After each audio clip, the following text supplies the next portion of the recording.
ሰላም ጤና ይስጥልኝ ተመልካቾች። በዛሬው ቪዲዮ እንግዲህ የማሳያችሁ ይህን ኤክሴል ሽት ላይ ያለ የሊዮኔል ሜሲ ኬሪየር ስታት የሚገልጽ ዳታ ተጠቅሜ የሰራሁትን የፓወር ቢአይ ቪዥዋላይዜሽን አሳያችኋለሁ። ወደ ፓወር ቢአይ ልውሰዳችሁ።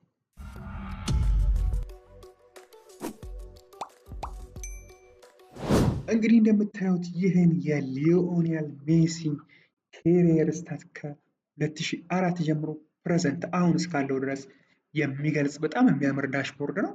በዚህ በግራ በኩል የሊዮኔል ሜሲ ፎቶ እና አባውት ዘ ፕሌየር ይላል። ፖዚሽኑን፣ ነምበሩን፣ ሄቱን፣ ካንትሪ፣ ኤጅ እና የተለያዩ ነገሮችን የሚገልጽ ነው። እዚህ ጋር ወደ ዳሽቦርዱ በምትመጣበት ሰዓት እዚህ ጋር እንግዲህ በካርድ ለማሳየት 4 ካርዶች አሉ። እዚህ ጋር ማሳየት የሞከርነው ቶታል ጎሉን፣ ቶታል አሲስቱን፣ ምን ያህል ጨዋታ እንደተጫወተ እና ምን ያህል ደቂቃ በደቂቃ ሲገለጽ ምን ያህል ደቂቃ እንደተጫወተ እዚህ ጋር ከላይ አስቀምጠንላችኋል ማለት ነው። እዚህ ጋር ደግሞ ማየት የምንችለው ጎል ኤንድ አሲስት ትሬንዱን ነው። በየአመቱ ያደረጋቸው ጎል ኤንድ አሲስት ከፍ ብሏል ዝቅ ብሏል የሚለውን በትሬንድ መልኩ እዚህ ጋር ማየት እንችላለን። ከስር ደግሞ ጎል ፕላስ አሲስት ባይ ሲዝን ይላል። በእያንዳንዱ ሲዝን ያደረጋቸው ጎል ኤንድ አሲስት ድምር ማለት ነው እዚህ ጋር የሚያሳየው።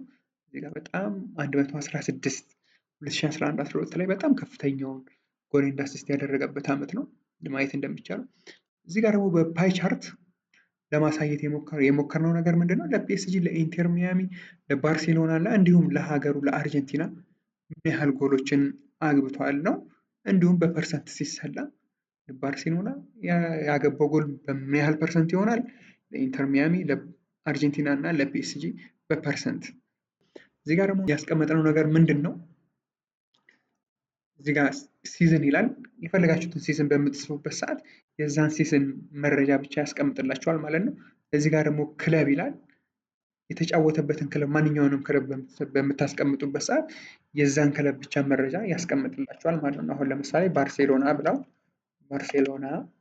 ብለው ይኸውላችሁ እንደምታዩት ለባርሴሎና ብቻ ከ2004 እስከ 2021 ተቀይሯል። ከዛ በኋላ ለባርሴሎና ተጫውቷል። ለባርሴሎና ብቻ ያደረጉ ጎል ኤንድ አሲስት እና እዚህ ጋርም ደግሞ ለባርሴሎና ብቻ ያገባው ጎል ጋር ደግሞ እንደምታዩትም ከላይ ለባርሴሎና የተጫወታቸው ጨዋታዎች ያደረጋቸው አሲስቶች ያገባው ጎል ብቻ ነው ማለት ነው። ይሄን በማጥፈው ሰዓት አሁን ይቀየራል ማለት ነው ወደ ነበረበት። እዚህ ጋር በሲዝንም ለማስቀመጥ የሞከርነው እሱ ነው። አሁን ለምሳሌ 2009 ብለው እዚህ ጋር እንደምታዩት 48 ጎል ማግባት ችሏል። 12 አሲስት አለው። 64 ጨዋታዎችን አድርጓል። እንዲሁም 4405 ደቂቃዎችን ተጫውቷል ማለት ነው። ይህን በማጠፋበት ሰዓት ወደ መጀመሪያ ወደ ነበረበት ይመለሳል ማለት ነው። እንግዲህ ፓወር ቢአይ ላይ እንደዚህ አይነት ዳሽቦርዶችን እንዴት ነው መስራት የምንችለው የሚለውን ሙሉ ቱቶሪያል ቪዲዮ በቀጣይ ቪዲዮ ሰራላችኋለሁ። እስከዛው ቻናሌን ላይክ፣ ሼር፣ ሰብስክራይብ በማድረግ ቤተሰብ ይሁኑ። ይመቻችሁ።